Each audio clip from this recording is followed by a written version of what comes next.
You're listening to the Native Plants Healthy Planet podcast, presented by Pinelands Nursery.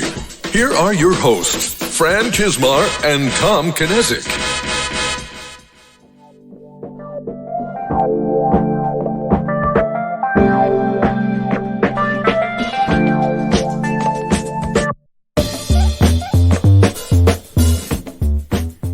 This is the episode that we have been hyping since the very beginning, and it's finally about to happen. Welcome back to the overly hyped episode of Native Plants Healthy Planet podcast, presented by Pinelands Nursery. I am Fran Kismar. And I'm Tom Kinezic, and we really wanted to have this guest in the studio. In fact, she was supposed to be in the studio way back in March, and I think it was the day that a lot of the these restrictions hit.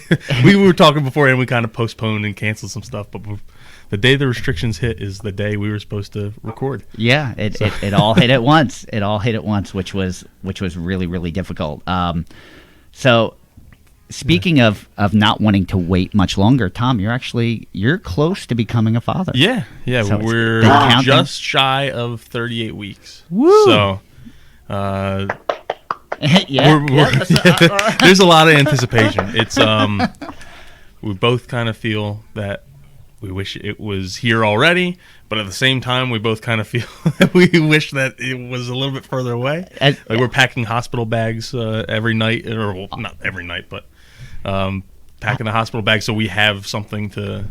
So I have to ask, just to go off topic, what's the procedure now during COVID-19 for giving birth? Like the governor signed something where they were able to have like one support person. The mother was allowed to have at least one support person, whether it was a doula or their mother or their husband in my case. Did you get chosen? And I got. It was a tough competition between me and her mom, but I did get picked. All right. To go in the room. But and before that, the hospital we were working with allowed that. But I guess you're allowed in, but you can't leave. Well, you can leave, but you can't come back in. If it's like if the you Hotel are, California. Yeah, it's you're there. So if it lasts 3 days, I'm there for 3 days. If it lasts 20 minutes, I'm still there probably for 3 days. If it lasted 3 days, you wouldn't leave anyway. Yeah. It's not it's not like call me. It really isn't happens. like I know my mom.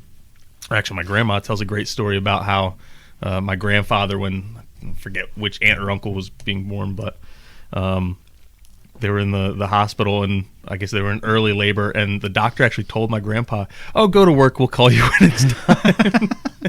So that's not times anymore. No, I don't think that's happening today. So let's do. How about a little housekeeping? Yeah, we haven't done that in a while. Yeah. So anyway, we've really appreciated all the 5-star reviews we're getting, especially. I don't think this is someone's real name, but we really liked the review from Michael McMikeface.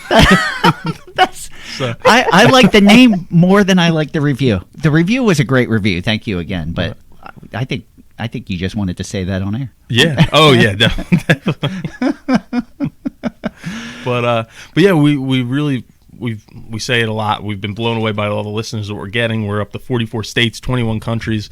The 21 countries probably not as much of this applies to them as it does to the folks in all the states. But and we've even been a top 10 nature podcast in Ireland and Australia. Yeah, for a little bit. Yeah. It's not, it changes almost daily. But at one point we were 8 in both Ireland and Australia. For a very short period, we managed to crack the top 20 in the U.S. We sat at number 15 for one whole day. Yeah. One whole day we were number 15. But we were beat out by one podcast that is nothing but just nature recordings where they just set up a microphone next to a babbling brook and then they'd put down the location and that's actually the number one. We weren't the only one. That was the number one nature podcast. That basically just said people would rather just hear what they can hear out their out their window than us. Yes, we were we were greatly outperformed just by nature sounds. But we're really fortunate that you guys want to listen to us, and we've really been enjoying a lot of the conversations. And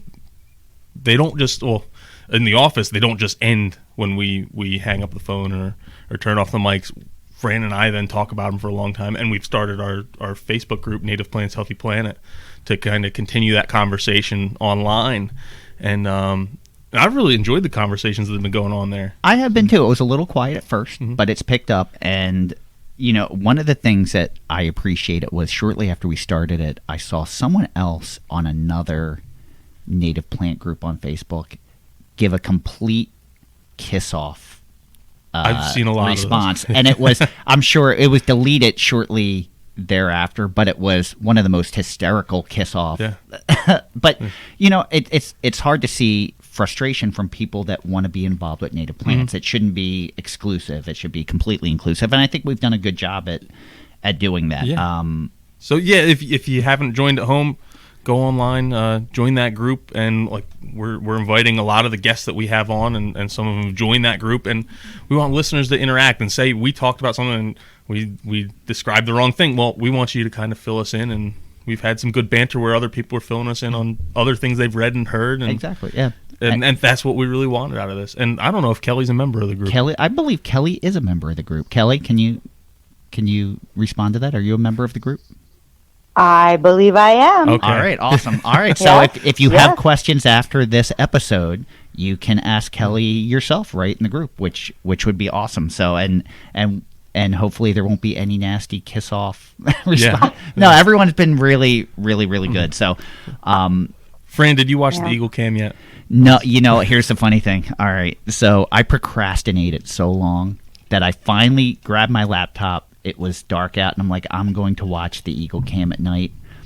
And the Eagle Cam is down. So there's an issue with the camera itself, and they can't fix it during nesting season. And nesting season actually runs until August, so the camera is shut off until August. So unfortunately, I will have to wait till You're gonna have to wait. I guess until next. Well, I guess I don't know if it's on all the time or I don't know. when nesting season's over. I don't know how much activity there is. Yeah, but- so I'm going to have to wait till next year. But one thing you won't have to wait for, that's something I have to wait for. One thing you won't have to wait for any longer, considering how long we've been hyping it, is our next guest. Yeah. This has really been months in the making. And when we first started talking about doing a podcast way back in, it was like probably October or November of last year is when the primary discussion started. This person was at the top of our list, and they already chimed in a little bit, but And that's a first. Yeah. We've told every guest you can chime in, and no one has.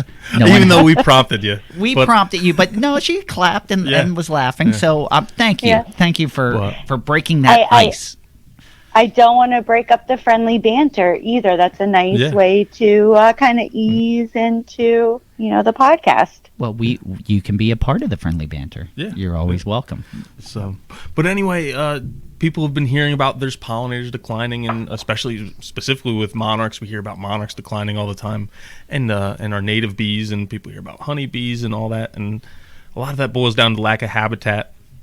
And there's so many organizations that are really trying to do something about this. We talked to Marcus Gray with Monarchs in the Rough, and they're working with golf courses to establish monarch habitat. But there's tons of organizations that are doing something about this. And even though this may have been a little bit of an overhyped, we've been talking about doing this for a while. One of those organizations is the Xerces Society, and that's why we're really, really happy to have Kelly Gill on today. So, Kelly, why don't you introduce yourself and tell us a little bit about the Xerces Society?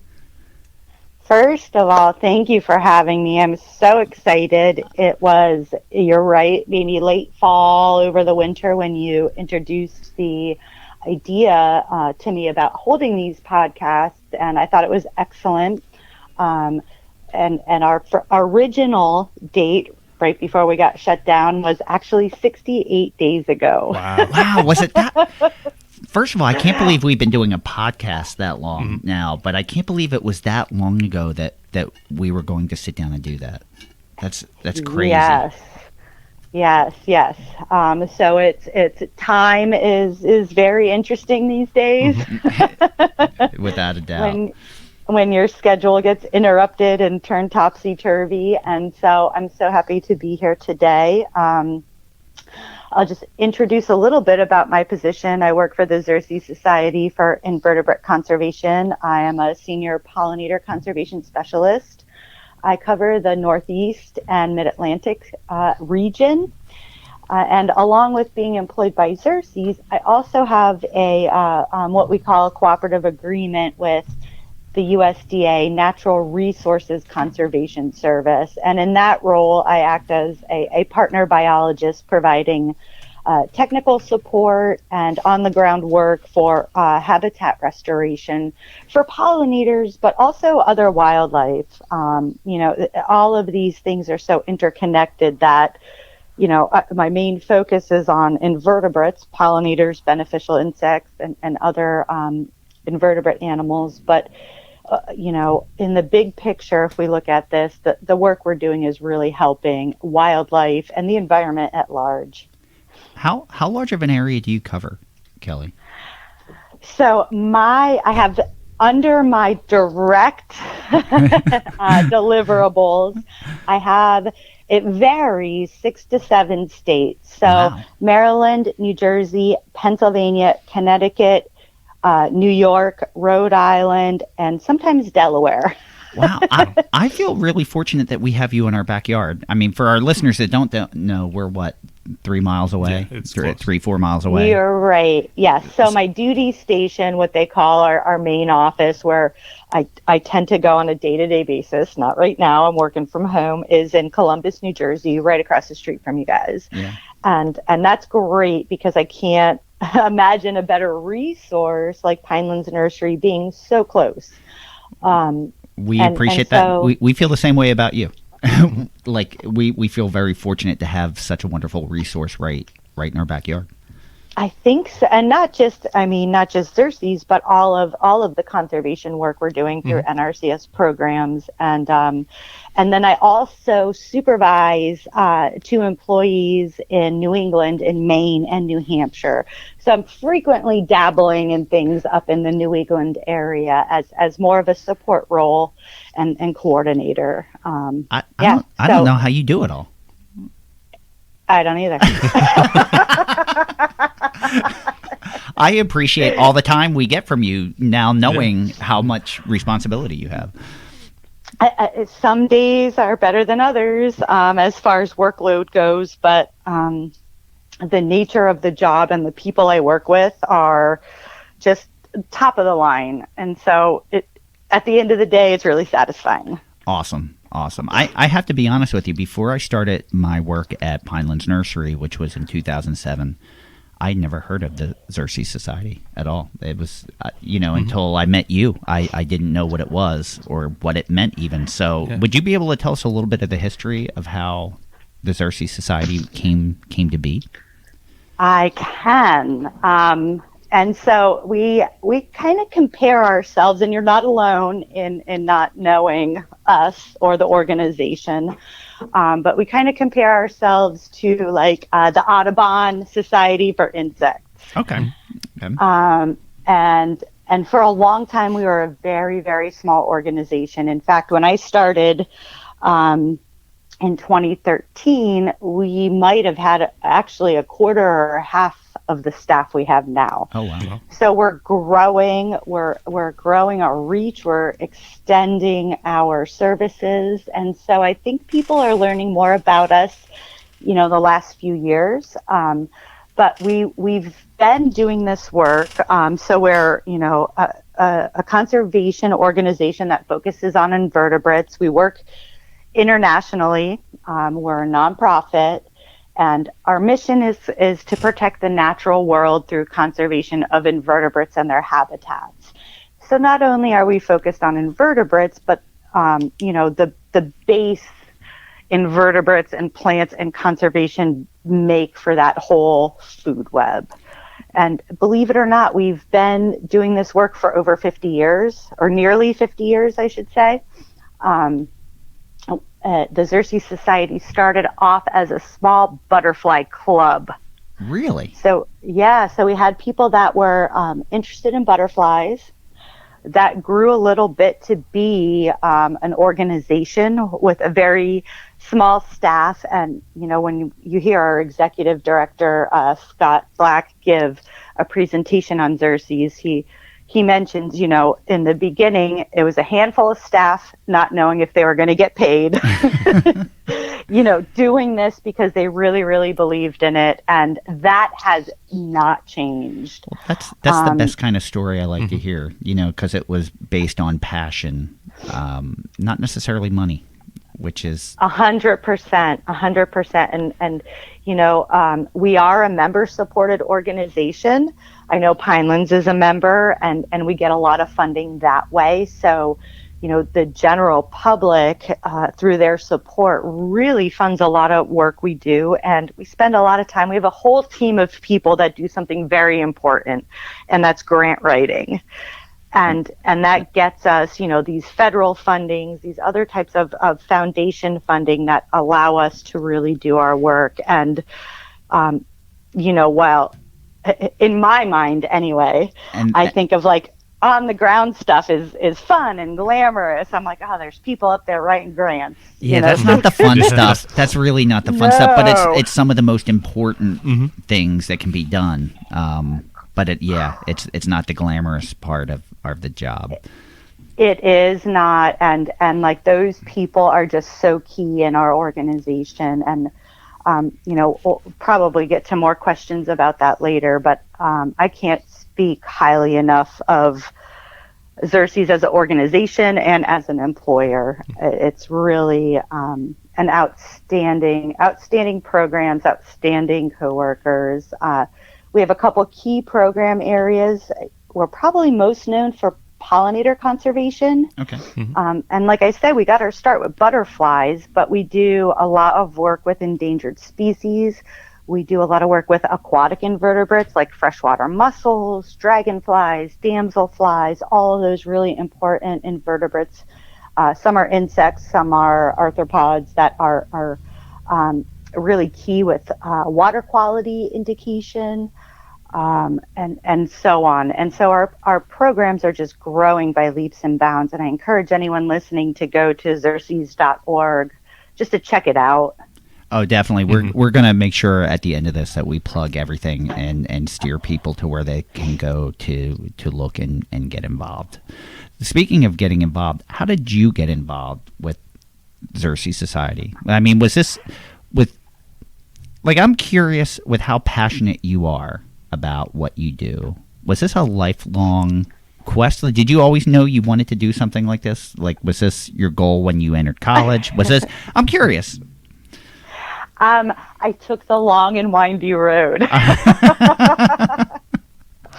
I actually, I've always been a nature person. I grew up in Northeast PA on a decent sized property with woods and hiking trails and a creek, and doing all the things that I think kids don't do anymore, or at least a lot of them. But so I've been always enamored by just observation. When I first went to school, my first degree was in fine arts. Okay. And so I've always been, painter and drawing. And I did some studies in nature interpretation through, art, doing plant diagrams and things like that. And you know what happened? You look closer and you see things, and you see this small world of creatures, and like these things you can't see happening, but they're happening if you look. Yeah. And that to me was like, it was just a super important thing to pass on, whether I did it through art, which I was a bad self-manager, so I made no money. Gave away artwork. They're like, oh, I like that. I'm like, you can have it. All right, we need, before I forget, not to interrupt, after this airs, I want you to post a photo of one of your artworks on the Native Plants Healthy Planet Facebook group, so that everyone can see your work, because I haven't seen any of it. I'm really curious, and I think everyone else will be too. So if you would humor us and post something, we would love that. I will. Right. Definitely. All right. So you started to gain an appreciation for it, and yeah, the art thing wasn't working money wise. So I was working as a bartender. Okay. And that was paying the bills pretty well at the time, and I worked for a nice family. And then eventually I got just worn out on the hours and holiday stuff. And I met my husband there, and he was, working in the kitchen, and we just spent like every hour of the day, it seemed, at that place. And so when in 2009, I was getting older, and I went back to school for my master's degree as an older student, which was a heck of a challenge in itself. Yeah, I can imagine. I'm going back and I'm learning like GIS, Excel, like these things that did not exist. Yeah, and plus you're juggling a normal life as well.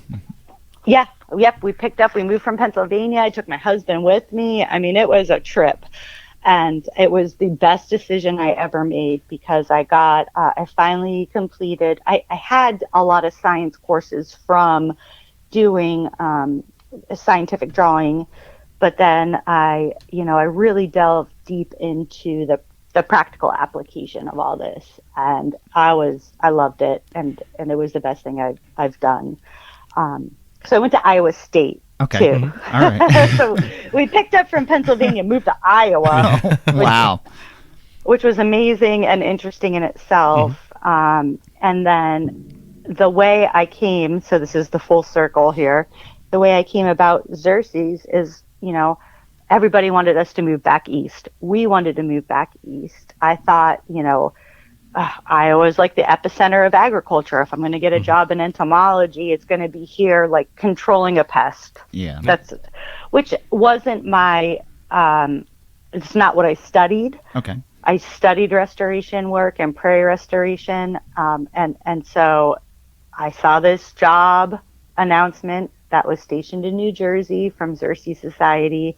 And I jumped on that, and it, like what they say about timing being everything, I hit the jackpot. Yeah. What I find fascinating about that, and I think we've had this conversation in the office, is that you are so good at your job, and you wonder how many people in life never really find out what they're best at, that they never had an opportunity to experience the one thing that maybe they're better at than anyone else. And I find it interesting, like how late in life you found that, and how good you are at it, and how passionate you are at it. It's never too late. Yeah. You just gotta keep on trying. I'm still trying to figure out what I'm good at. One of these days. Maybe it's this. Maybe it might be. This might be my my best talent. So Kelly, before we get too far into what the Xerces Society does, where did it get that name? Because at least when I first heard Xerces, I immediately thought of the movie 300, and that's really the only place I'd been exposed to it, because it was King Xerxes, right, in 300. Am I making that up, Fran? I've never seen the movie 300, believe it or not. But I'm pretty sure that's his name. I'll be honest. I every time I say it, I say it softly because I'm concerned I'm pronouncing it incorrectly. Like, I just assume I'm saying it wrong, so I'm like, the Xerces Society. But anyway, it's a little bit peculiar of a name, and I'm interested in how they chose that. It is a strange name, and there's so we're Xerces, Xerces, or someone will put, sometimes people will say Xerces, like Xeric. I just say Xerces, and there's the XES, like the biblical king type of reference, where we get our name. And this is super important, and I do this, and people are probably, that have seen my presentations are like, ugh, we already know. But I think this is really, really a cool thing. So our name comes from the now extinct Xerces blue butterfly. It's a small blue butterfly. The scientific name is Glycopsyche xerces. And it's the first butterfly known to go extinct in North America as a result of human activity. Wow. So this butterfly was very closely, as butterflies tend to be more specialized in their plants and habitats, closely tied to sand dune habitat in the western part of the country, San Francisco Bay Area, and and that area was developed, and we built houses and hotels and all the things we do as humans, and we just erased that habitat from the landscape, essentially. And so that species was declared extinct by the 1940s. Wow. Yeah, we're still learning a lot of lessons, right? And it really makes you think, with insects being so small, how many of those species disappeared or went extinct without us even knowing. And since then, do you know how many, like if that was the first known in North America, how many have since gone extinct? Is it like a huge number? Do you know? So butterflies we know a little bit more about because they're big and people have been watching them, kind of like birds. Mm-hmm. And so what I do know now is about 20%, give or take, of our butterflies in North America are at some kind of risk. So that equals around 140, 150 species. Wow. And those are for, we have more data on the big things because they're easy to see. Yeah. Mm-hmm. And so when we talk about like small butterflies, like these small blue butterflies, or even small bees, minute bees or insects, there's no historical record. And we don't know. Yeah, we learned that with Sam Droege when they started the inventory, just saying, wow, there was no information. Like we didn't have anything. Mm-hmm. What Sam is doing is so critical to conservation, not only just the taxonomy part of it, which is a lost art. Yeah. And very unfortunate, and we're getting more automated ways to do that, but there's just species that aren't studied. They're hard to find, they're cryptic, they're, what we know about bees largely in a generalization is based on the study of honeybees, where you could get a whole hive and study 50,000 individuals. And so sometimes that translates widely as an umbrella, and sometimes it doesn't. Well, that's what I'm sorry, go ahead. I don't want to cut you off. No, that I think that's that is it. I mean, what you're explaining, say you have 150 species that are in danger, and that's throughout all of North America. That's a daunting task. How do you even start? Where do you start? What's the goal? So we take this approach, from many different angles. We have people on staff that are scientists that really know about certain species. They've taken everything they can from the literature, museum records, current surveys that we're conducting, and compile what we think is happening. But it's not enough. Even though, like I said earlier, we're growing as an organization, we're still not that many people, right? Yeah. And these insects are widespread. If you think about monarchs that are found everywhere from Canada through Mexico, we need more boots on the ground at all times. And the way that we do that is through our staff doing this type of work, but also we reach out to the community. So we have community science programs where we ask regular citizens, community members who are interested, who want to get out. It could be, and most of those things can be done by any age group, and ask them to help us collect data. Okay. Yeah, through those programs, and it could be taking a picture of something with your cell phone and just submitting it. And that's awesome. But that's just one of the things you do. There's you. Oh yes. Can you discuss some of the other things? Because you just had my attention when you were talking earlier, talking about aquatic species and endangered species. I know there's a lot of arms that or parts of the blanket that cover everything. What are some of the other things that you do? I know you work with private landowners to create pollinator habitat. What are some of the other things that you might do?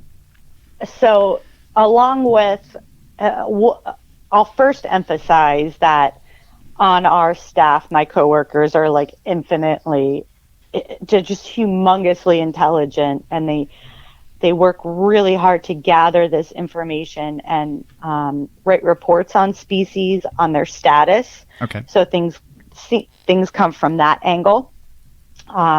When we know we need to take action, and what is my focus and my job is on the ground habitat restoration. Okay. And so putting that habitat back on the landscape, habitat loss, as you can imagine, is one of the biggest drivers of these declines. That's been the main theme across every conversation. Every conversation that we've had since we've started this podcast has been, it boils down to habitat, loss of habitat. I believe it. And so you and your guests on the podcast and myself, people that are kind of in this world of conservation, we know this. Yeah. And so we're working towards that. The other huge arm of our efforts is education. Okay. So telling people that, they want to do the right thing for the environment, but they don't know what it is. Or maybe they're afraid of bees and everything stings. Those kind of like myths or preconceived notions that people have. So we do a lot of teaching, and that is, giving a presentation and just watching people react and watching their minds open and say, oh, that's how it works. And kind of what we're trying to do is, especially in the realm of habitat restoration, is shift people's perception of what they think is a beautiful landscape. Away from that early European and that's difficult. lawn. That's very difficult. It's difficult, and with everything going on and how we're so connected, people get shamed. Yeah. Oh, yeah. Yeah, they do. My own wife shames me for our garden. No, and it's part of it's my fault. It's not I don't weed it enough, but for habitat functionality, it actually is really good, but it's not from curb appeal. Oh, it doesn't look so great. So yeah, and so we're trying to change that and shift those notions, especially in light of bigger problems like things like climate change and having resilient landscapes and being able to tolerate these predicted or projected extremes like flooding followed by extreme drought. And so we need a functional landscape for so many reasons that are probably beyond this podcast.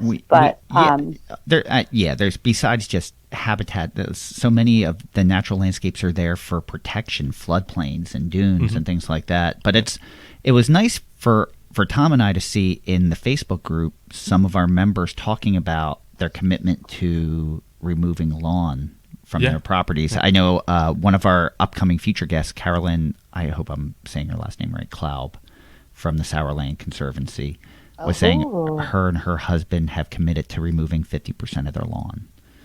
Yes, and people are getting grant money for this. I'm involved in an advisory committee for Chesapeake Bay Foundation, and they're doing a lot of, lawn removal buffers. And I didn't know they were doing that stuff so close, like in the Mid-Atlantic. I guess I'd heard that in Minnesota they were paying people to remove part of their lawn. I've seen that article circulated around for like the last, I don't even know. But I think of Minnesota, I think of Illinois, and I think of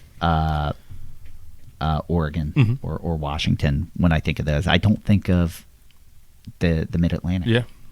Yeah, it's happening. It's happening in your backyard, and it's growing. And I think, even those more like kind of progressive states, and even with the things with lawn conversion in Minnesota, it's moving in the right direction. All of these programs are moving in the right direction, but we're still working on like convincing people to get the best plants for that.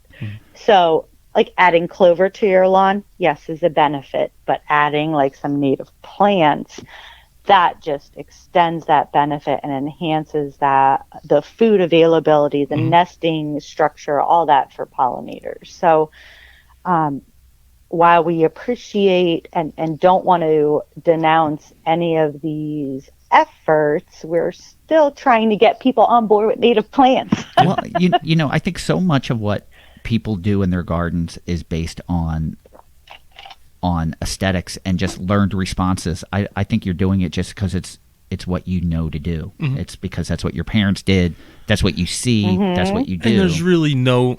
Why would you think otherwise? A lot of people they're using even things like Japanese barberry and things that are known to be invasive as landscape plants, thinking they're probably contributing. Yeah. And they just don't have, there's no real information source that's at least widespread that's saying otherwise. And that's why education's important. Yeah. That's so you say you get some homeowners and you're educating them and now you have their attention. What can they do once they leave? Are there tools? Is there online information? Is there ways for them to continue? Once you have their attention, what can they do? This is very interesting because, my position, and especially the partner position with NRCS, I'm very focused on agricultural lands in my day-to-day. Yes.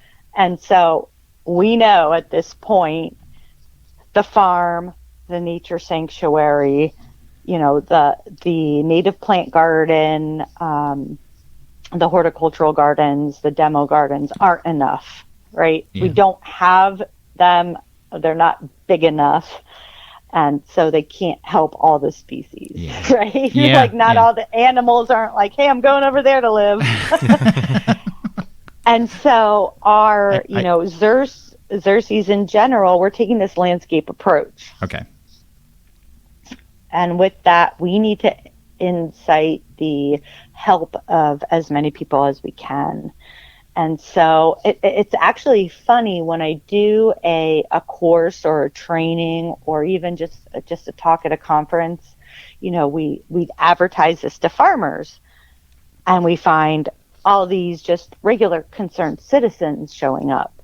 Mm-hmm. So we have a lot of resources on our website and more recently posted because we're thinking we started and we still do like habitat restoration, large projects. Yes. Now we're like, okay, we need connectivity. We need everybody to help.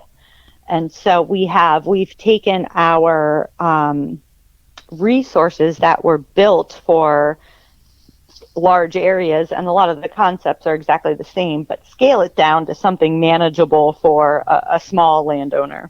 Okay. And so they can do a habitat evaluation. We have plant lists. We have, information. People could contact us directly for advice anytime. Wow. I did not know that. Yep. That's you fantastic. Need advice, Fran? I do. You need some advice? I don't think she gives that kind of advice. We'll talk later. But no, that's great to know because I'm sure a lot of people don't know that. And for us, and it's frustrating for us too. We get a lot of homeowners that contact us, and we don't deal with homeowners, and they just want information, and they don't even know where to go. And it's great to know that resource is available for them.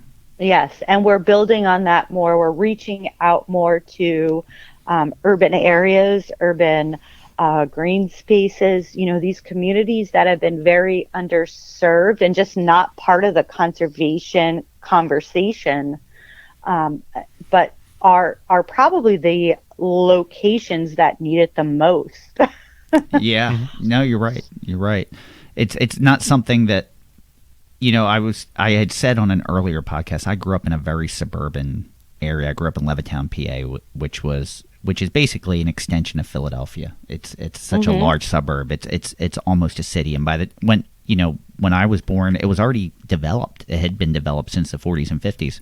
So with the exception of a few greenways that weren't taken care of, like there really wasn't a lot of, there was Silver Lake Nature Center, but I don't really remember any other nature areas. And so I didn't know a lot other than what you learn in like Boy Scouts or like going fishing with your dad. And I'll even chime in. I had a friend that lived on Long Island and went to visit. This is back when I was in college, and we went to visit one summer, and he's like, oh yeah, we're gonna go to the woods, and it was really like a less than an acre just patch of trees that was full of invasive plants, and it really made me treasure where I grew up in a fairly agricultural area, but there's a lot of natural areas. There's fewer than there were when I was growing up. It's declining a little, yeah. It's but for a lot of those suburban, urban areas, the patches of nature are really, really small. And I'm sure it's scarier too. Like when you start thinking of animals and insects, because there is no interaction with them. Yeah. It's ooh, I don't want to get that away from me.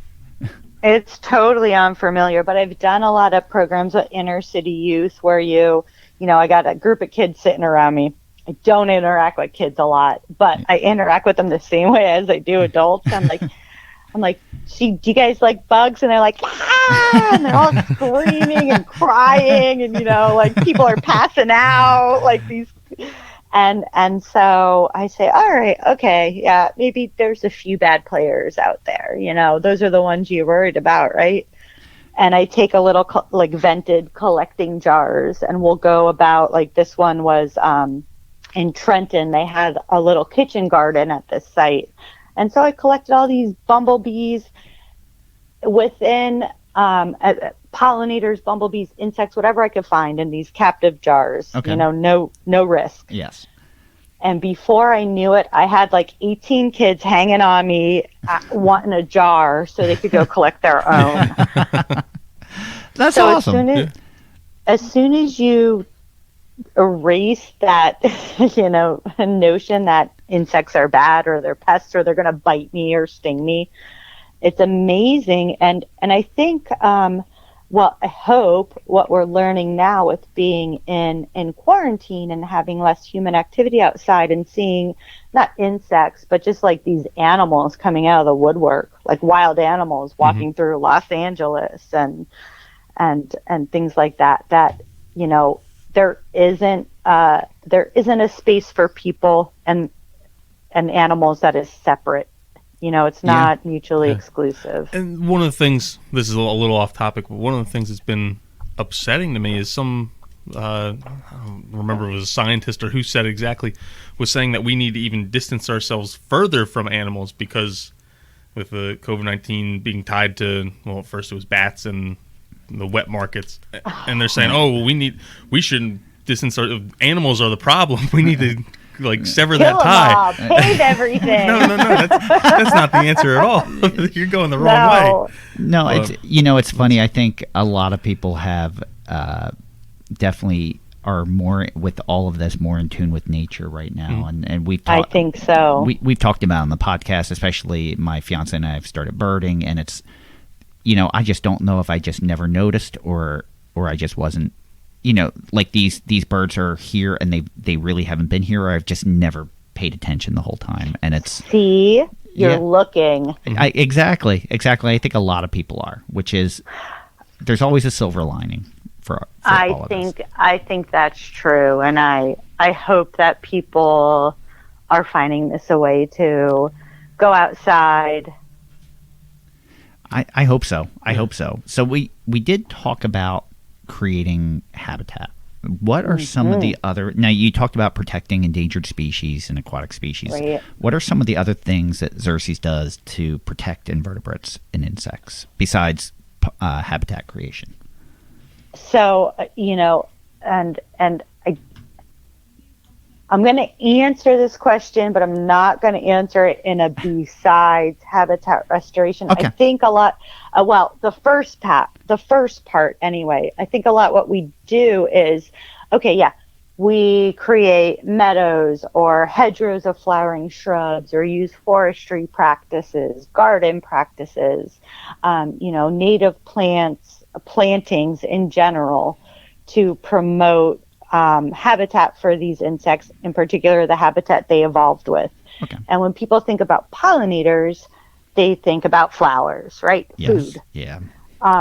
And so one of my jobs is to remind people that you have to support an animal through its entire life cycle for it to be called conservation, good conservation. And so we're constantly thinking about how they nest, how they overwinter. For native pollinators, it's different. You know, we don't keep them in a box like we do honeybees. Yeah. And so those types of things are very important. You can't just feed them. I like to use a kind of dorky saying, you can't just be a flower weather friend. Like, all right. I like that. I like that. I haven't heard that. I like that. You got to live through the winter, right? You got to make do. And these insects, more than, you know, honeybees that can be moved to safety or animals that migrate, are fixed in our landscape. And so we have to think about that, and that aligns with providing habitat, but also how we manage that. So it's not just plant and leave. You know, you have to manage that for less disturbance. You have to think about when you're mowing and what you're mowing. Like, it may not look like a lot of activity, but if you have milkweed in your field margin and you're mowing it before it flowers, you could have caterpillars and eggs on that milkweed. Yeah. Right? So flowers aren't the only thing to focus on. And to take that one step further, you know, we talk a lot about pesticide protection, IPM practices, especially in the agricultural and the residential landscape, which has a high volume, a high load of chemical input. We think about beneficial insects. We think about birds, other wildlife. Xerces, not myself, but Xerces does a lot of advocacy work. We try to influence policy through science, not just our mission, Yes, but through actual science-based information. And so we take this approach from the ground up and top down, and we have people on staff that are just approaching this from all these different angles. I love that. What would you say is your favorite part of the job? Like, you wear a lot of hats. What would you say? And I'm sure it may be difficult to pick just one part, but oh my gosh, this is an endless list. Actually, I'll do like maybe my top 4 or 5. All right. Wearing a lot of hats is one of the best parts because I'm always learning. I'm discovering new things. I'm only one person. I could only, you know, I get saturated. And so, you know, working with. And you're always cheerful. Yeah. You how you are right now is how you have always been every time I've ever talked to you, which that impresses me. That's I would like to think I'm naturally a cheerful person, but I don't know. I don't. Maybe I'm not. There ain't no time to hate. Yeah, exactly. You know, and so one of the things is just working with not just my coworkers, which I will follow up on here in a second, but this broader conservation community, practitioners, policy people. I mean, it's not just a job. Everybody's fighting for the same thing you are, and that is like so driving and inspiring. And well, it was nice to hear you say that you were working with the Chesapeake Bay Foundation, which they do great work. Do you get to work? And there's so many organizations that are maybe it's not the exact focus, but you're overlapping. Do you get to work with a lot of these organizations? We do. We work with, and being science based and a small organization, we have coordinating grants with land grant universities and researchers. So people like Rachel Winfrey at Rutgers, helping us like test our ideas in the field, make sure they work before we introduce them to the grand public. We work with so many Audubon. The partnerships in New Jersey are very, very strong. Other than myself, we have so many partner employees with NRCS, and you know, we're all just fighting for this common goal. And I think whether, you know, it's the people growing the plants like you guys, or somebody that can influence policy, or somebody on the ground digging the hole and putting the plant in. I mean, it's just really, really satisfying doing something I love and I'm passionate about, and I think is really important at the end of the day is what makes me put my feet on the ground the next morning. And sometimes I write boring reports. Let's not lie. But there's some boring stuff. No, but that's part of any job. We actually just had the conversation yesterday that we're actually friends with a lot of our competitors because at the end of the day, we're all working towards the same thing. Mm-hmm. You have that one common thread, which is nice. So it makes it's really different. It makes it different in that respect. I think that, but I think that's the way to go, right? Yeah. I mean, we could be in this market together, and I think there's a lot of people right now. When I first started in 2013, coming from a educational background in conservation and ecology, I'm like, okay, pollinators, cool. It's going to be the flavor of the week, as conservation tends to be. You get these ebbs and flows in what's important, and that has not stopped. And I think it's because of what you're talking about, competitors working together, people collaborating for the common good. Which is, you don't get that in every industry. You don't. And I think that's good, doesn't it? It really does. It really does. It makes you think you made the right choice with what you're doing when you do it. At the end of the day, when you feel good about it. I agree, and there's something to say, beyond the salary and not that I'm making a comment there, but just like the job satisfaction and from the Xerces perspective, my coworkers, there's such a great diversity of skill sets. Most people, like I said, are much, much more smarter than me, but everybody's dedicated. Everybody's a hard worker. They're all working toward the same mission. It's a pleasant and productive work environment and no drama. That's awesome. We're just trying to do this, and we're trying to do it together, and all pettiness aside. And I think this has probably been the only job where you don't have that tension of workplace, I don't know, anxiety.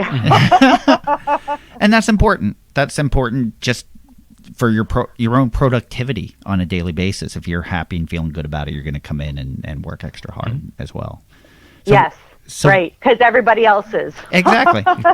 So what are some of your other favorite parts? You said you couldn't list one. I think my coworkers, our partners in conservation, just working with people that are dedicated for the cause. And as much as I would love, I do love the variety. So I get to be outside. That's important. These 68 days or whatever I said earlier, being computer bound has been very challenging. Yes. I love getting out on the land. I like talking with landowners, whether it's a farmer, whether it's a land preserve, and those people know a lot. Like a farmer knows a lot about the land they've been managing for years and years, and just having those conversations and learning from other people. I just think it's a nice variety. It keeps things moving along, and it's just really satisfying. That's actually another thing that Tom and I just talked about, is that we kind of feel, especially in our industry, there's a gap missing between our industry has changed. It really, you go back 20 years ago, 30 years ago, they were farmers that were growing plants. And it's changed. So you had people that were doing this job for 30, 40 years that learned by working it and passing that information on to the next generation as they came in. So now you have, it's a little more, I shouldn't say academic, but you have a lot more. 30 years ago when I started this, not that many people had college degrees in doing this, and you find it a lot more. But that information is getting lost somewhere between the guy that had been doing it for 40 to 50 years. You said, like the farmer that knows his more land. Academic experience and less hands-on experience. So people have seen or heard how it works and know the science of this is the chemical change that's happening, but they haven't actually done it and seen when they're after you prune a tree or prune a bush and you wait a few weeks, they haven't seen that change. They know the science behind that change and what's happening, but they haven't seen it. I guess that's what we were talking about the other day. Or just learning like when to prune. Like it may, you know, because your area is different than what you may have read in a book. Or hey, if you do this, it reacts this way. If you do this, it reacts that way. And it's some of that information to me that I was passed down to me was invaluable.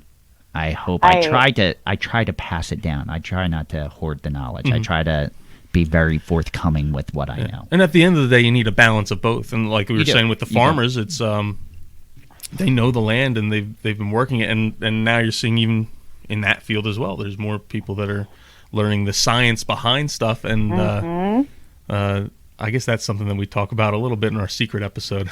Yeah, we have about the difference in generational differences, and we have a secret episode. Yeah, the generational differences in opinions just based on someone having done it for 40 years versus someone who learned about it and learned different ways to do it. Because you do need new and different ways. You do have to have that mix, and you have to... And you have to adapt. You're never too old to learn. You're never too old to change. And you have to continue to do both. And you need that influx. I think that's super important. And that's one of the things that makes my position with Xerces so special with this partner position with NRCS is that, you know, I have a landowner is interested. They want to do something for pollinators. You know, maybe they're eligible for an NRCS practice that gives them a little funding. They're certainly eligible for our assistance technically, no matter what. But you have to like be really innovative because you have to meet the farmer where they are. Yeah. And nobody has all the resources, right? Yeah. Or endless resources. And so that's something that we're constantly testing in the field. How many ways can we get this done? How can we make this easy? And then also one of the big things we do with our educational role is to take all that science and boil it down and present it to landowners in a way that makes sense to them. Yeah. Which I'm sure farming, especially, it's very generational, where family farms have been handed down from generation to generation to introduce something new and different to how it's always been done. I'm sure it can be a challenge. And it can be, but sometimes you think, like I'll use a stereotype here and with the caveat that I don't mean this, but sometimes you meet, you know, a curmudgeon old farmer that doesn't seem to get like set in his ways or her ways for, you know, the last whatever how many years, and you introduce this new thing and they're like, okay, I could adapt, I could do this. Okay. And so I think there's a little bit of you know, everyone can do this, whether it's a farm, whether you have the equipment, whether you're planting a planter in your front yard, providing that habitat. When it comes to, we've talked about agriculture and farming a lot, and that being a focus of where you're doing a lot of this habitat restoration. One of the reasons we started that group was because I saw how Marcus Gray with Audubon International doing the monarchs in the rough was treated in other groups because he was creating pollinator habitat specifically for monarchs, but it was really for all sorts of things on golf courses. And in those groups, there was a real negative stigma attached to golf courses. Yep. I would say the same's attached to agriculture. Yeah, yep. I'd say so. Why is that the focus? I think so. So the perception, and I can't speak for everybody. You know, there's people like-minded like us, but I think generally the perception is, to manage something to look like a golf course, it includes a lot of toxic inputs. Yeah. The same with agrochemicals. What people don't know, and this perception is changing, is that you could go to Home Depot and buy the same stuff and dump it on your roses to get, rid of Japanese beetle or other cosmetic damage. And that if you look at studies of things like toxic load, impaired waterways, the source from that is home, lawn, and garden applications, and that's the highest, much higher than the agrochemical application. And it's a much bigger issue than just the chemical use. You mentioned roses and Japanese beetles. Well, roses aren't, those roses aren't native to here. So Japanese beetles come over, and wow, our favorite foods here too. We're in luck, and then that's really the much larger issue than just chemicals. So if you were using more natives, potentially you could use less chemicals. Right. You will see what I'm not going to call them pests, but herbivore insects that either feed on the foliage or sap of a plant. You guys know, you see aphids on your plants. Yeah. If you're growing plants, that might be important. Yeah.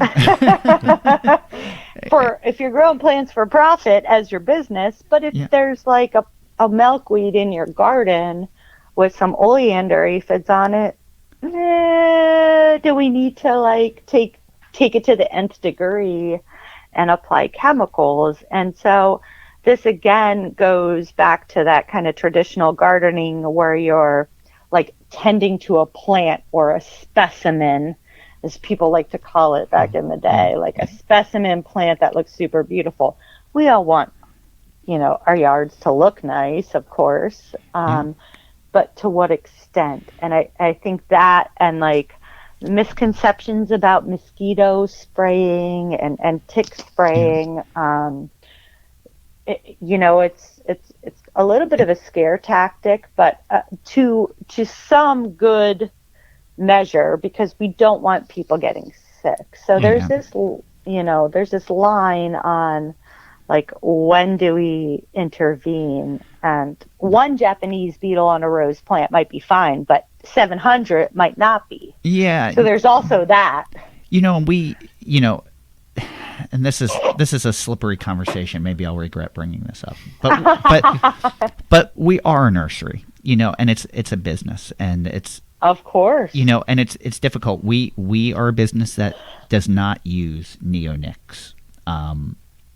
And that was what forced that was a lot of our customers requested that we not use neonics. And I'll even tie this back to Kelly, what you said before about how our plants are going to restoration jobs, and we want to consider a lot of those plants to be pollinator plants, but they aren't pollinator plants unless they support the larval stages and the whole life cycle of those plants as well. Right. And if you use neonics and you have a monarch caterpillar, even though where you're getting the product from says, it's safe for the butterfly, it might not be safe. It's definitely not safe for the caterpillar if it's eating the leaves. Yeah. So, but it's slippery too, because you're not using neonics, but then you still have to be able to have plants to sell. And if you have an issue like grubs, which I guess a neonic would be used for, you have to find alternate ways to, because grubs can wipe out your entire crop too. So it's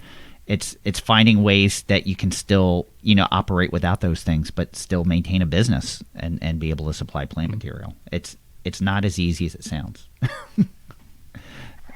Definitely not. And that does draw a divide between like a true restorationist that's doing like like a prairie restoration or in habitat areas. But when you're doing this on a farm, you have to consider all these things and the livelihood of the farmer. Yeah. And that's the same for you guys. You gotta put some food on the plate. You do have to put. And so with anything we do, there has to be a balance. And so, different conservation organizations, depending on what they're doing, and we've realized that this is a divide and not like you just can't make the ideal situation sometimes. So if we can do something, I think it's better than sitting on our hands waiting for the perfect thing to arise. Yes. But we're just careful about how we do it. We would all love to be purists. I think we would all, if that was possible, I think we would all choose that route. It would be much easier. Not possible, not sustainable, and if we want people to adopt this, especially on small scale projects, we need to be able to get them the plants, to get them the seed, and in the Northeast, as I'm sure you guys know, versus a place like the Midwest where prairie is, the main habitat or the ecosystem, it's a little bit easier to source those plants there. And so that's something in the Northeast that is getting better, but has become a challenge.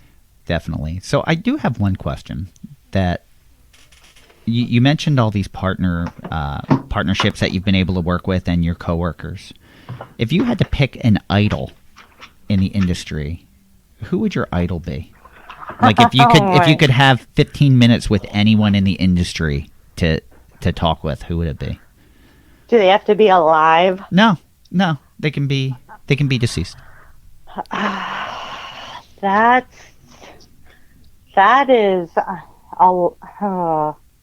That might be a very long list for me because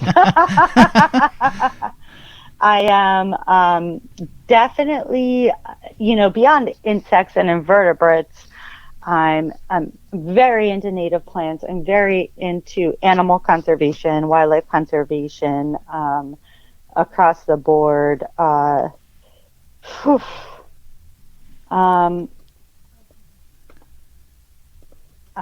really like, the old school, like Aldo Leopold. That would be mine. That would be mine. By the way. I would love to just be in his presence because I feel like it would be amazing. It would have to be. It couldn't be anything other than that. There's several women entomologists that I really love. Okay. One of my biggest heroes is a woman called Edith Patch. I do not know her. No. She was the first female president of the Entomological Society of America. Oh, and like way back in the day. So you can imagine, like in history, science was very male dominated. Entomology, more so.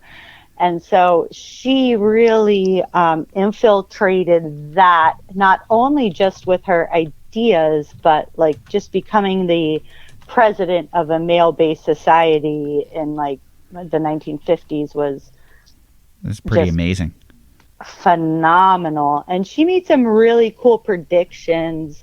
We're a little behind predictions, but she said something to the effect of, when we reach the 2000s, the government agencies are going to be more interested in the protection of beneficial insects than the destruction of them. And I think that was kind of a cool prediction for where we are now. Yeah. And she mentions in her, speech, like plants like hawthorn and milkweed and those really floriferous plants that support so many beneficial insects. So she was ahead of her time, Edith Patch, and I really encourage you or anyone listening to look her up because she's a true inspiration. I know, Tom, as soon as you mentioned her name, Tom and I both grabbed our pens and wrote her name down. So we'll definitely be following up with that. All right. Yeah, and then a lot of nature-based artists.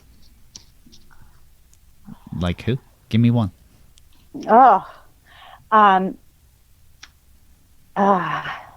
Giving one is just too hard. I'll have to write you a list. All right, that's good. We'll do a follow-up list. So this is another thing. This has been my off-topic episode, But since you mentioned Aldo Leopold, he actually had, he had a few kids, but one of them was a son named Luna Leopold, who, I love his job title because he was a fluvial geomorphologist. If you ask my wife, that's like my favorite word to say, or combination of words to say. And he's basically studied in rivers and streams and waterways. But he has a really great quote that is probably one of my favorite quotes, which is, rivers are the gutters through which run the ruins of continents. Ooh. And it's basically saying that all the trash and chemicals and pollutants and runoff and sediments, well, they're running through the headwaters all the way down, and then that's and really all the, it's really, I guess, the sediment it's going out into bays and tributaries and Ain't that the truth? You know, ties in a little bit to what we're talking. I have to say, in the 13 years I've been in this end of the industry, I've only ever seen one heated argument, like that was like a work-related argument, and it was at a conference in Maryland, and it was between a presenter and a member of the audience arguing over restoring bays with the watershed, because the audience members like, well, if you know, the whole purpose of a bay is to fill in with sediment so that you don't have a bay, and you're not restoring it by keeping it a bay. And I've never seen two people get so angry in my professional career. I think, but it's nice to have that kind of heated debate though, and that people thinking about what's really good for nature. Yeah.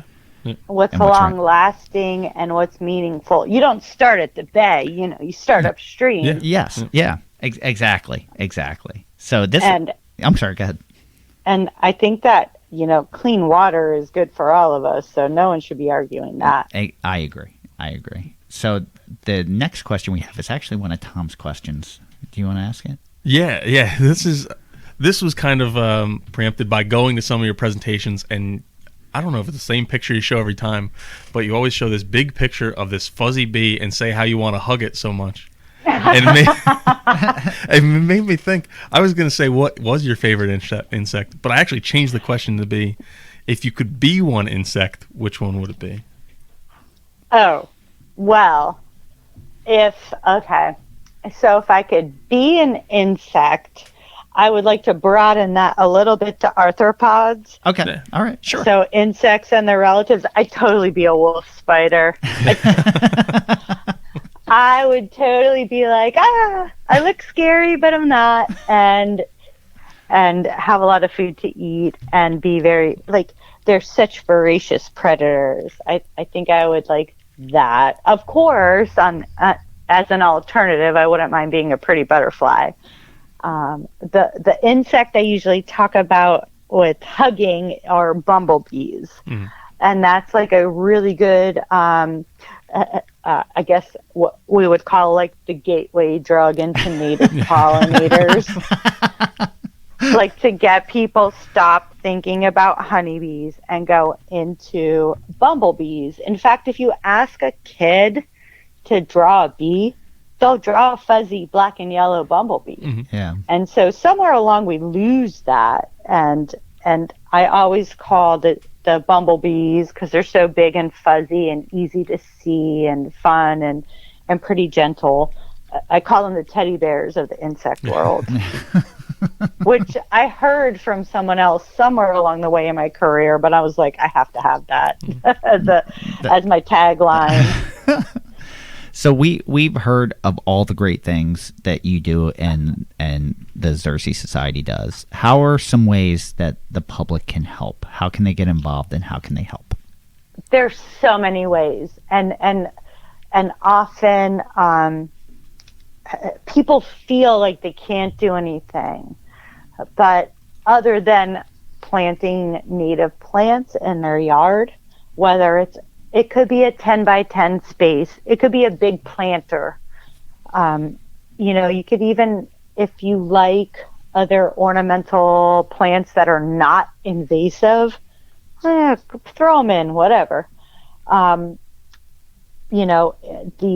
farmers and landowners, forest landowners we work with get incentive to do habitat restoration through farm bill programs. So if they're eligible, they could get money, which is huge. Yeah. It is not especially if you have if you're a large landholder, it's not cheap.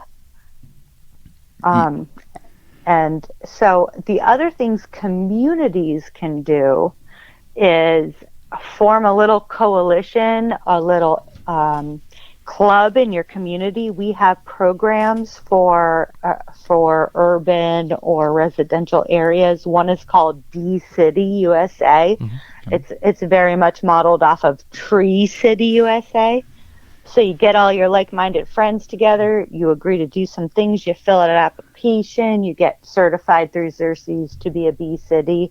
This also applies to campuses.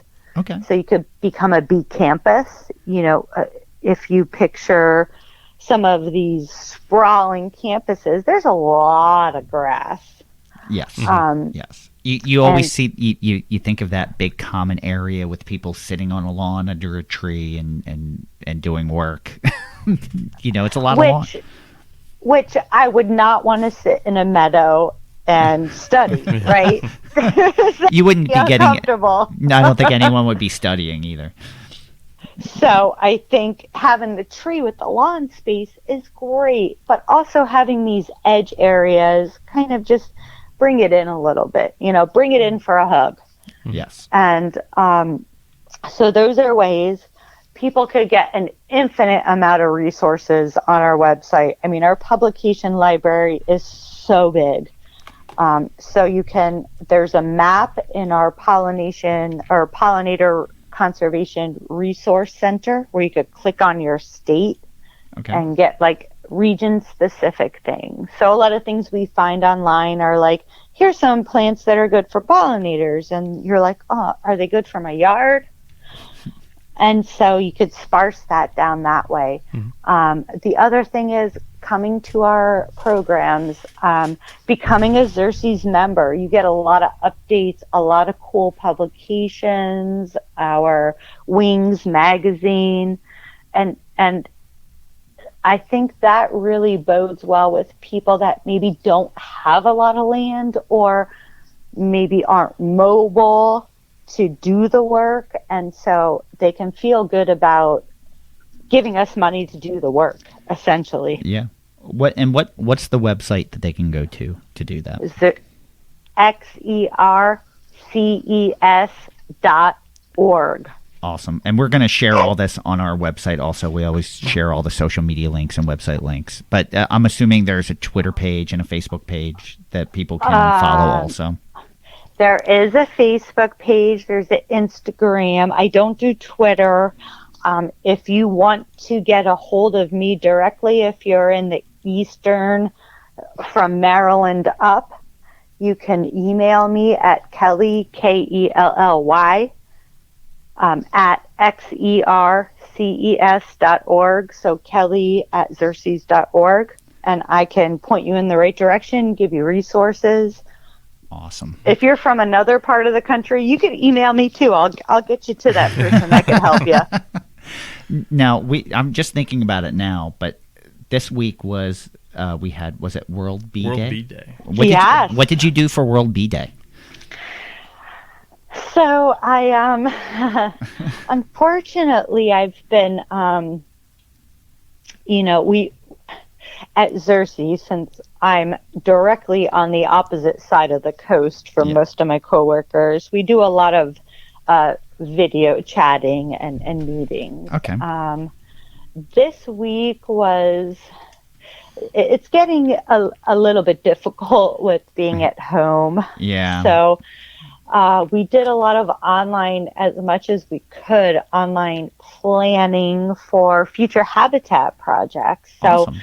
Looking at maps, looking at soils, looking at what we can glean, at least on a computer, which by no means is ideal, and try to, this is the time of year when NRCS is pushing those contracts through and trying to get people money to do this work. So unfortunately, computer work. No, but is that's the answer. that's all things to create habitat to help protect the bee. So that's a great way to spend the day if you think about it. Yeah. All right, so we're down to our final question, and it's always our final question. And you said that you've listened to our podcast, so you must know what the final question is. Oh my gosh. Ah, come on. Oh, all right. If you say it, I'm sure I'll know it. What is your favorite native plant? Oh, my absolute favorite. I'm going to have to say pussy willow. All right. Ooh, wow. Why? I'm curious. It is one of the first to bloom, as you guys know. Yep. Super easy to establish. Yes, it is. Anybody can do it. And it has a host of pollinators that are specialists on that plant. So they only feed their babies pussy willow pollen or willow pollen, maybe more broadly. Yeah. And that's what they need to develop. And I just think that's like, I hate winter. I should live in Florida or closer to the equator. But when those catkins come out, I am so happy. I'm probably happier than a bee. and so I think for all those reasons that might be one of my favorites. I do. That's definitely a sign of change in season when you see that. Like, I'm always very happy to see that. And it's me too. All right, so we're going to give you one final thought. We always try to. It can be something that we've discussed, something that we haven't discussed. It could be you could just sum something up. But if we're giving you the opportunity for a final thought, you can say anything you want.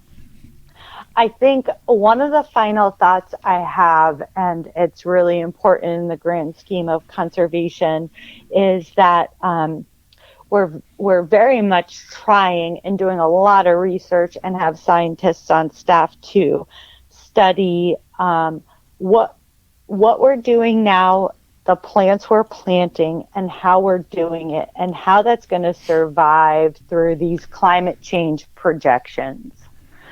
And so, one of the things we're focused on moving forward, like I said earlier, is getting these urban areas in the conservation conversation to get them cooling, to get them resources they need that nature can provide, but also this climate change resilience, which is applicable across the landscape. And I'm excited about that, and it's a really tough topic to think about. And so brain challenge is something I love. Do you think, as far as conservation goes, that we are at the height of our awareness right now with or what we can do to conserve, or do you think we still have a lot that we can do? Do you think that this is the most aware that we've been as a nation, say, or as the world goes as far as conservation goes? Or do you think there's a lot there? It's amazing. There's always a lot to learn. There's always new people to connect with, and there's always policy to influence, which I think we're on the negative end of that in this current time. Yeah. And I hope that changes. And I think that's only going to change, or will be most effective, from these grassroots efforts. Yeah, all these grassroots efforts. When you said start a club, that could be the next Xerces Society. Right. Yeah, totally. Exactly. So don't be afraid to force your community to do things. All right, Tom, you get a final thought. Yeah, for me, it goes back to really one of the first things that Kelly said that it's just about every single one of our guests have said, and that was that habitats, even though they may be established for one thing in particular, benefit so many things. And really boils down to plants are really the only thing that can create food, where they're taking energy from the sun and creating food that feeds insects, that then feed birds and and all sorts of people. things, and people, and it all goes back into the water, and you have plants in the water too. But and that's what's feeding mussels and those kind of things. And it's, even though the Xerces Society may be creating habitat specifically for pollinators, or they may, like National Wild Turkey Federation is creating habitat specifically for turkeys. That's their goal. They want to create habitat for turkeys. They benefit, probably not every animal out there, but they benefit a broad spectrum of our native animals and insects and just all the critters. So it's that true. That conversation is going to continue. I think every time we could have that final thought every time we do this. But I think so. And when I get an email from somebody that might have been a little suspicious or apprehensive about doing this on their land, and through June through August, I get like 5 text messages a day from a farmer with, look at this plant, look at this plant, look at this bee. I'm just so satisfied. And look closely, because the little things are going to run the world, whether you think so now or not.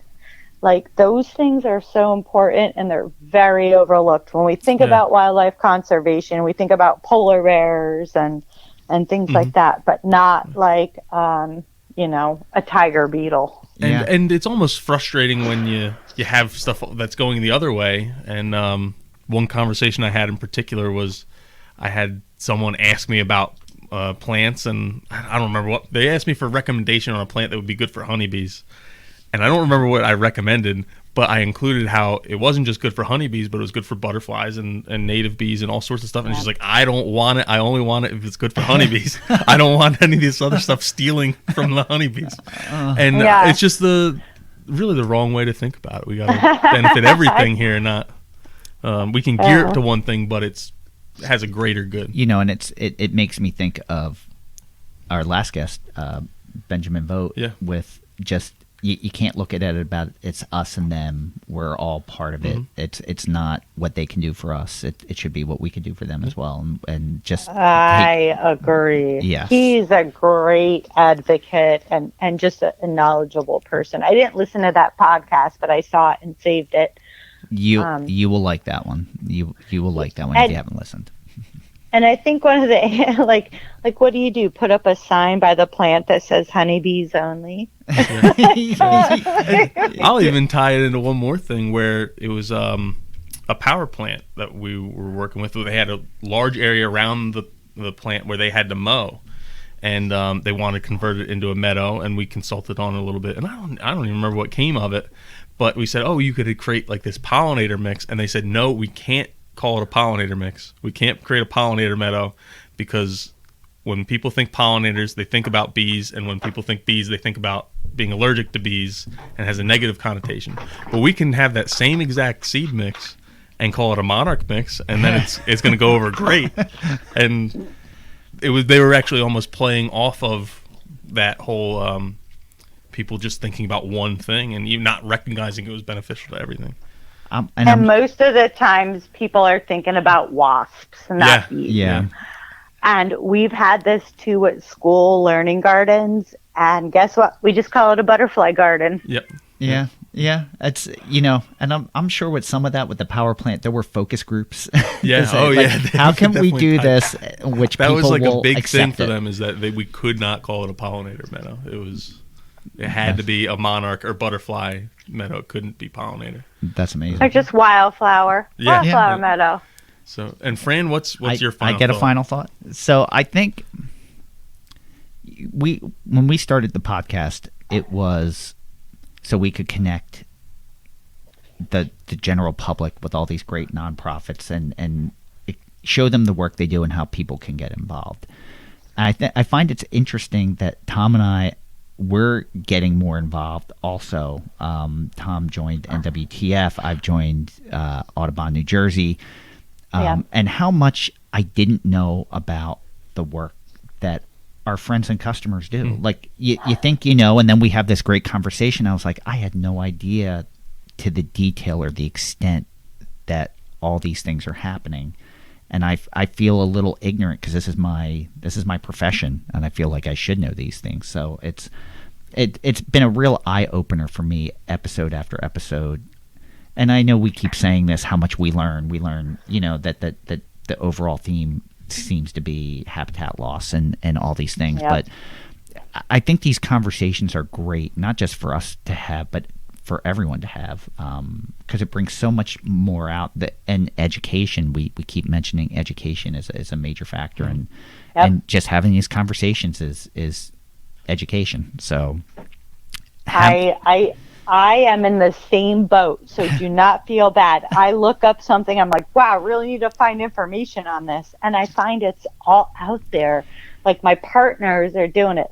New Jersey Audubon's doing it. The New Jersey Wildlife Society, NABA up in North Jersey, the butterfly, the local butterfly group, and so it's like it's just hard to go about your daily work, clock in, do your to-do list, and think about like all the other great things that are going on when you're so hyper focused. And it's a challenge. And I think these podcasts and all these new ways to connect with people are super important. And we work with a lot of those groups, and we couldn't do the work we do without them.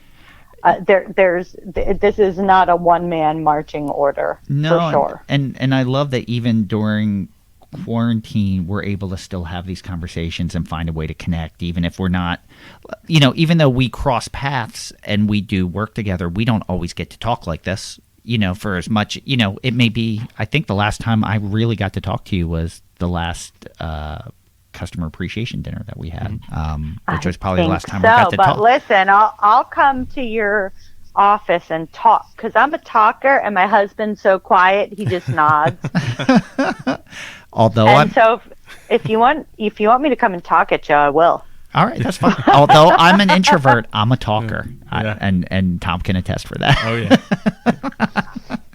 I do like to talk.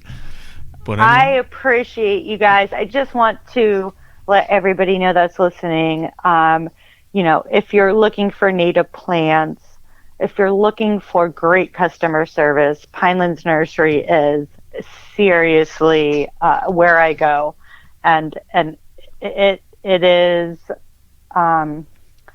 just the best place to get a connection with a human in this world where we're so automated. And I think that really stands out for you guys, and your customer service and your plant materials are beyond compare. Thank you, Kelly. Thank you we very really much. appreciate it. I take a lot of pride in that. When someone calls here, a lot of the times I'm the person that answers the phone. Because if I'm sales, I should be the person that they talk to. I should be the one that greets them. So we take a lot of pride in that. We talk about that a lot. Every time it shows. Every time we talk about some sort of automation, we end up shooting it down because we don't want to lose that personal touch. And I think that's so important. Knowing how your plants are grown, knowing where they came from, having somebody that could walk in the office and say, show me this, that's really, really critically important to conservation, beyond all of the other things you're doing for these larger conservation efforts in the region. And we want to know about it, and we want to know about the customer. So, we one of the things we struggle with, and it comes up all the time, is we have customers asking for availability online. And I'm the biggest person against it. And, someone will be like, well, why? And I'm like, because I want to talk to you. I want to find out what you need and why you need it. And if something's not there, I don't want you to look elsewhere. I want to, maybe there's a better choice. Maybe there's a better alternative. Maybe there's other things you didn't think about. I want to have that conversation with you. I don't want it to just be you and the computer. Well, I send a lot of people your way, so you should be at no shortage of work in the near future. Thank you. We greatly appreciate that, and we definitely sing your praises all the time. Yeah.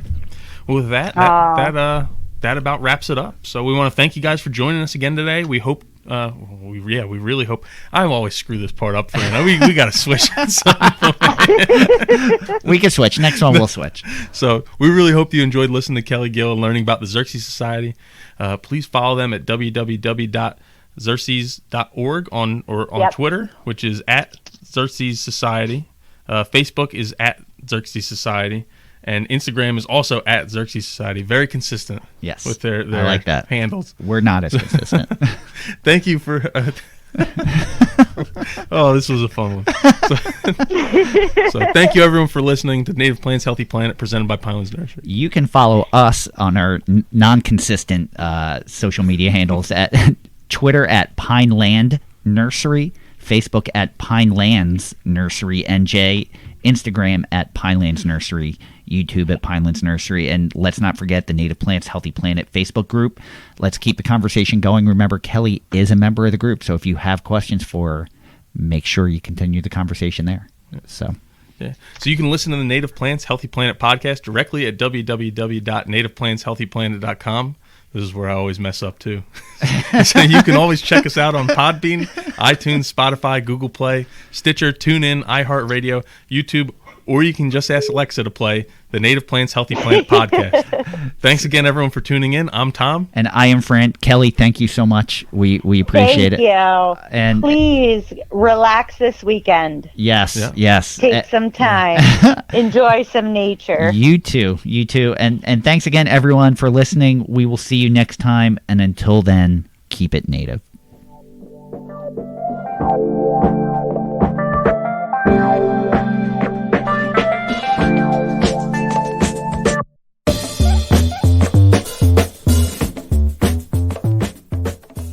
Thank you for listening to the Native Plants Healthy Planet podcast, presented by Pinelands Nursery. Remember to like, share, follow, and comment.